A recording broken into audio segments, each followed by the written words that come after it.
My father, 64, is a nightmare and gave me and my wife the worst Thanksgiving of our lives. TL, Doctor, I am 33, my wife is 31, and we have a 2.5-year-old son. My father gave us the worst Thanksgiving of my entire life by blowing up at us about being asked to wear a mask. This is hardly the first time my dad has been a jerk, and I just feel done with him. Warning, the full story is long. Novel. I can trace pretty much every one of my psychological issues to the verbal and physical abuse I received from my father as a child, and my mom has been with him so long that she's so beat down she refuses to acknowledge it. He's never hit her, but he's an asshole to her, my sister, and most of the extended family. We drove down to their house on Thanksgiving. He immediately walked out without a mask, saw us in masks and said, "You got the face diapers on?" I said, "Yes we do." He went on about how we're not afraid of the Rona. We walked into the backyard. My mom came out. We were all happily conversing while my son toddled around. My dad comes out the back door without a mask. My wife,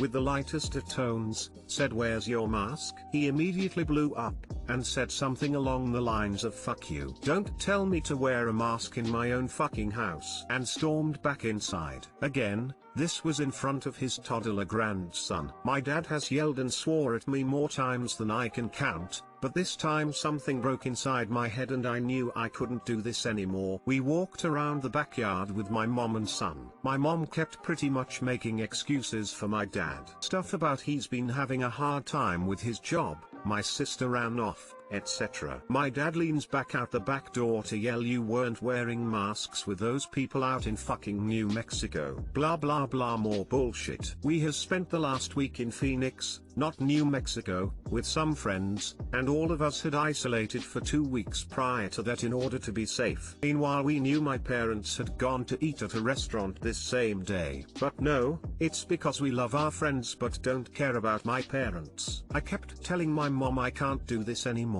This has been my entire life. She wanted to agree, but in the end she's always going to take my dad's side because it's less exhausting. There was some conversation back and forth. Don't feel like recounting it all. Needless to say, we left. After we left, we had to pull over and text both my parents. My wife told my dad that if he didn't cut this abuse out, he would not see his son or grandson. He replied, "Your opinion is noted and discarded." I texted my mom about this. She replied by guilting me about not having come down to see her when she has gallbladder surgery last year. The reason I didn't go was because my dad told me not to. He also spent her whole hospital stay complaining about how much it would cost. I replied to that. I also texted my dad and said until he apologizes he would not see me and he would not see his grandson. I will not have him yelling and swearing at me in front of my son. I have never confronted my dad like this in my life that I can remember. I could go on for pages and pages of backstory,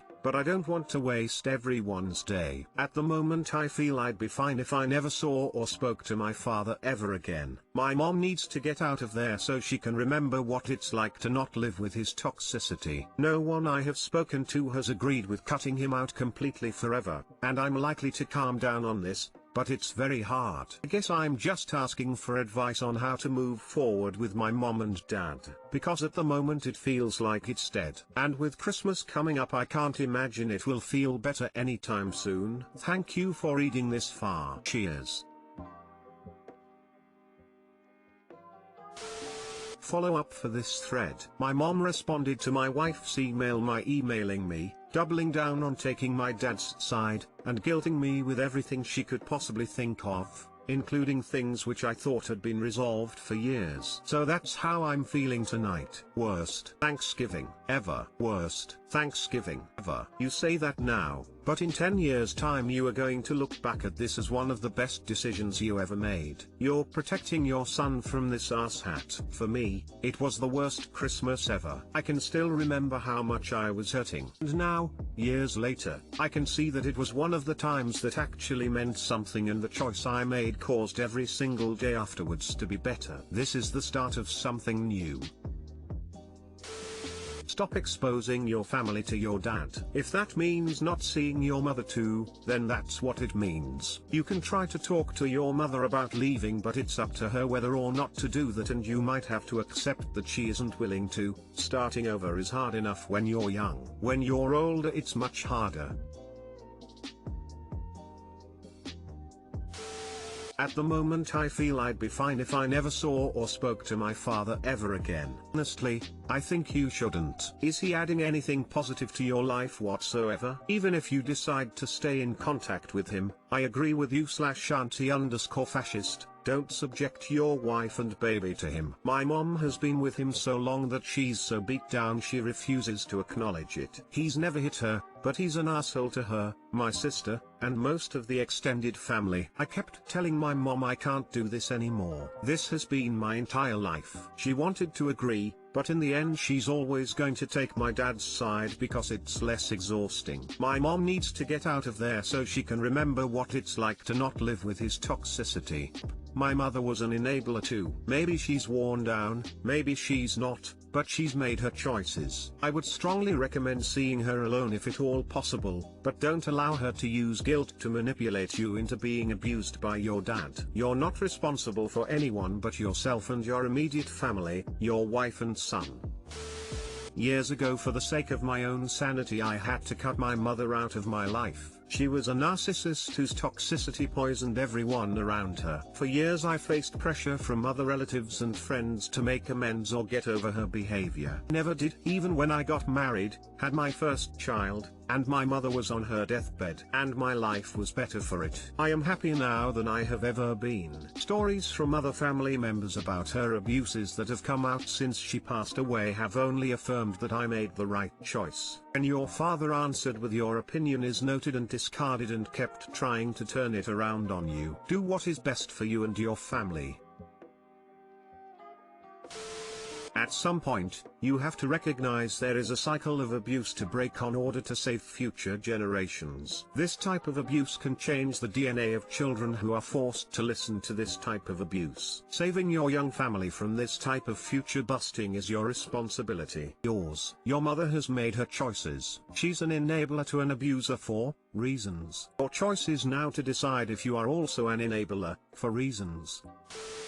I, 48F, am standing at the crossroads with my partner, 49 meters. Do I try hard to fix it, or accept being alone? Friends, I'm needing opinions from people who can see this situation without all the confusion and emotion I bring to it. I'll lay it out. I've been with him for 7 years.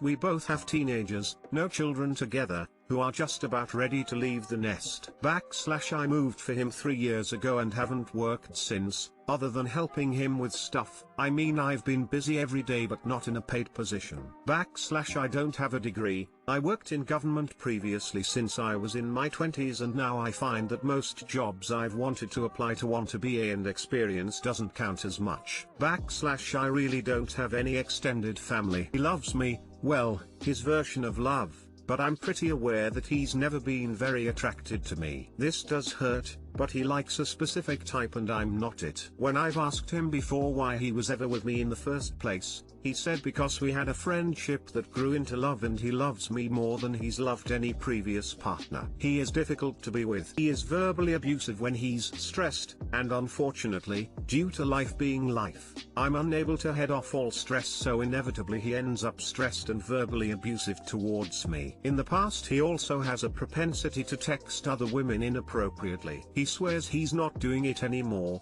but it really has affected my trust in him. There really isn't any, and anytime he's on his phone I feel uneasy. Unfortunately he also cheated on his previous 2 partners. He didn't tell me that little tidbit. I figured it out after having been with him for several years due to timelines not adding up, etc. I've explained to him many times that I need him to do something about his anger. He has taken a few anger management courses. He is in talk therapy. He takes medication. But no matter what, life happens and he blows up, and I cannot handle any more blow-ups, and calls me names or insults me. I then get angry back at him and he calls me abusive. After yet another verbal tirade, which is over quickly and he apologizes, but the damage is done by that point. I left to stay in a hotel for a week. I'm currently sitting here trying to figure out what to do. After a day of arguing with me via text, he's very distant. Can only assume he's texting some other woman. I feel so incredibly alone. After my kid leaves, I'll have absolutely nothing if I leave. No job,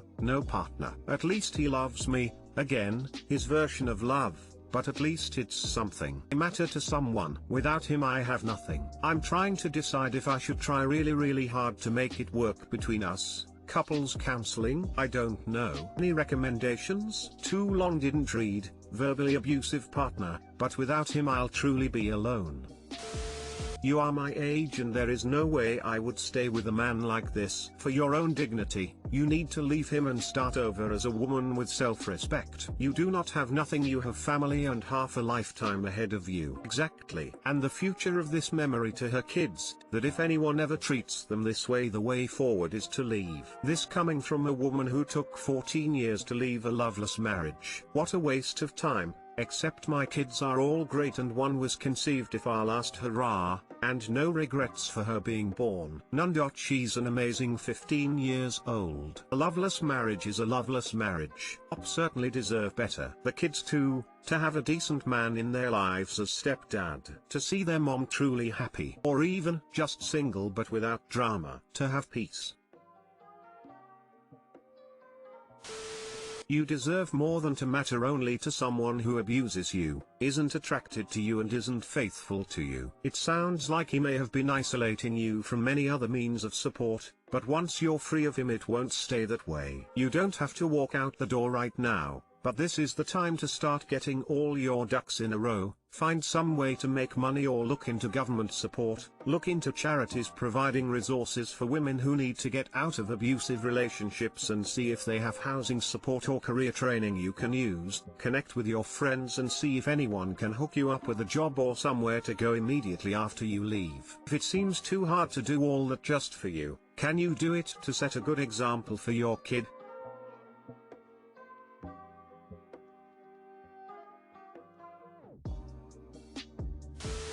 I split up with my fiancé who I knew for 7 years when I was 61. Met my sweet husband 6 months later. Do it. Okay. No, you do not have nothing. You have your dignity and self-respect. Staying with someone who is verbally abusive, lashes out at you, and cheats will leave you without even these things. He can say he loves you all the once, but his words and actions must align, and from what you've described, they do not. He's also had ample opportunity to change his behavior. You have an amazing opportunity for a fresh start here. Once your child is out of the home and independent, I'd recommend leaving and taking advantage of this opportunity. I'm not saying it will be easy, but I am saying it will be worth it. In the meantime, when you can, get a therapist you work well with. Get a job. Some financial independence will help you see that you don't need this person. You can do this, I promise. Fiancé, 27M, wants to run the air conditioning all year long. I, 27F, am freezing. Y'all, together 4 years. My fiancé wants the air conditioning running at 70 degrees Fahrenheit all year round. It's almost December and I'm fucking freezing in my own home. His compromise was turning it to 72. I think it's absurd to have the air conditioning running in December. I told him I'm not tolerating it after December 1st and he got mad. In addition, it's expensive to run the air conditioning here, and I frankly don't think it's fair for me to have to pay my full half of a high electric bill when I'm freezing and miserable. How can we compromise? Thanks. TL, doctor, fiancé wants AC running 12 months of the year, apparently doesn't believe in heat or the existence of winter. I am a popsicle.